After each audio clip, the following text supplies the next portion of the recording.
जय माँ कामाख्या देवी देवियों भक्तों सज्जनों, मैं पंडित एस के शास्त्री आपका बहुत बहुत स्वागत करता हूँ और माता रानी से प्रार्थना करता हूँ कि आप सब भी खुश रहें। माता रानी खुशियों से आपकी झोली भरे। जो भक्तजन माताएं बहनें जो हमारे चैनल पे नए हैं वो हमारे चैनल को लाइक और सब्सक्राइब कर दें। घंटी के बटन को ज़रूर याद से दबा दें ताकि आने वाली वीडियो उन तक जल्द से जल्द पहुँच सके। अगर कोई और भी माताएं बहनें कोई परेशान है तो वो आप उनको भी बता सकते हैं हमारी विधि के बारे में, ताकि वो अपनी परेशानी दूर कर सकें और आपको दुआ दें। आज की जो विधि है ये है पति पत्नी संभोग ताबीज़। यानी कि पति और पत्नी के बीच में अगर संभोग नहीं हो पा रहा है, यानी कि शारीरिक संबंध नहीं बन पा रहे हैं, पत्नी अलग दूसरी जगह किसी से बातचीत कर रही है या पति किसी दूसरी जगह बातचीत कर रहा है और आपस में संभोग नहीं हो पा रहा है, शारीरिक संबंध नहीं बन पा रहे हैं, जिसकी वजह से क्या है कि घर में कलेश चलता है, लड़ाई झगड़े चलते हैं और एक दूसरे को अनसुना करते हैं, बात नहीं सुनते हैं, नफ़रत हो रही है।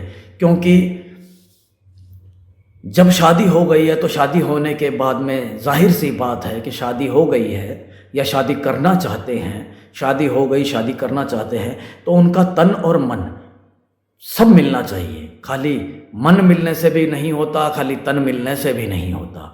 तो तन और मन जब दोनों मिलते हैं तभी वो संबंध आगे तक चलता है, वो रिश्ता आगे तक निभाया जा सकता है।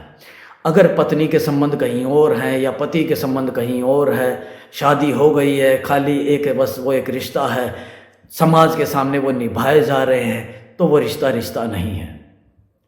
या ऐसे अभाव में आकर के पत्नी पति से दूर हो रही है, पति पत्नी से दूर हो रहे हैं, तलाक का जो नौबत आ गई है, तो परेशान ना हो। पति पत्नी संभोग तावीज़ है ये। जब संभोग होगा, संबंध होगा तो रिश्ते भी मजबूत होंगे, तो सब कुछ ठीक होगा। अगर आप ऐसी परेशानी से परेशान हैं तो आप इस विधि का उपयोग करें। ये विधि कैसे उपयोग में लाई जाएगी और कैसे इसका उपयोग करना है उसे जानने के लिए इस विधि को शुरू से अंत तक पूरा देखें। क्योंकि अगर पूरा आप नहीं देखेंगे तो आपको समझ में नहीं आएगा कि ये विधि कैसे काम करेगी। फिर आप करने को बैठ जाएंगे तो ये विधि काम नहीं करेगी, क्योंकि आपने पूरी विधि देखी नहीं है। तो आप इसे पूरा देखें। अब मैं आपको जो बता रहा हूँ ये एक तावीज़ है। इस तावीज़ को कैसे बनाना है, किस तरह से बनाना है वो देखें, ध्यान से देखें, और किस समय बनाना है ये देखें, ये सुनें, ये देखें। ये है वो तावीज़। ओम ह्रीं ओम ह्रीं ओम ह्रीं ओम ह्रीं। ये आपको चारों तरफ लिखना है, क्योंकि ये कवच है। ये एक कवच है जो चारों दिशाओं से उसको बांध के रखेगा, आपके लिए कहीं नहीं जाने देगा, आपकी तरफ ही ध्यान रखेगा। पूर्व पश्चिम उत्तर दक्षिण चारों दिशाओं को वो बांध देगा। ओम ह्रीं जो मंत्र है, ये मंत्र है जो ओम ह्रीं लिखा हुआ है, ये एक मंत्र ही है। ये मंत्र आपको ओम ह्रीं ओम ह्रीं ओम ह्रीं ओम ह्रीं ओम ह्रीं, ये एक मंत्र है। इस मंत्र का जो आपको सिद्धि करनी है, सिद्धि करने के बाद में इस मंत्र के जाप करने हैं और इस यंत्र के ऊपर फूंक मारनी है। ये जो तावीज़ है, इस तावीज़ के ऊपर आपको फूंक मारनी है।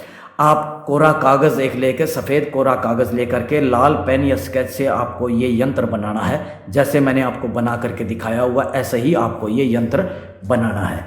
और जो ये मंत्र मैंने आपको बताया है, पहले इसकी सिद्धि कर ले। सिद्ध किए हुए मंत्र का फिर इसके ऊपर जाप करके और इस यंत्र पे फूंक मारनी है। और ये जो मंत्र है इसके जाप कितनी बार करने हैं वो ध्यान से देखें। 113 बार जाप करना है। 113 बार आपको जाप करके इस यंत्र पे फूंक मारना है। और ये जो आपको शुरू करना है वो कब करना है वो ध्यान से देखें। ये आपको शनिवार को ही करना है। शनिवार को शुरू करना है। रात्रि के 12 बजे से लेकर के 2 बजे के बीच में करना है। 113 बार। और ये करना कितने हैं? 3 दिन लगातार करना है, बीच में छूटना नहीं चाहिए। जब आप इस विधि का उपयोग करेंगे उस समय आपके पास कोई होना नहीं चाहिए, ये ध्यान रहे।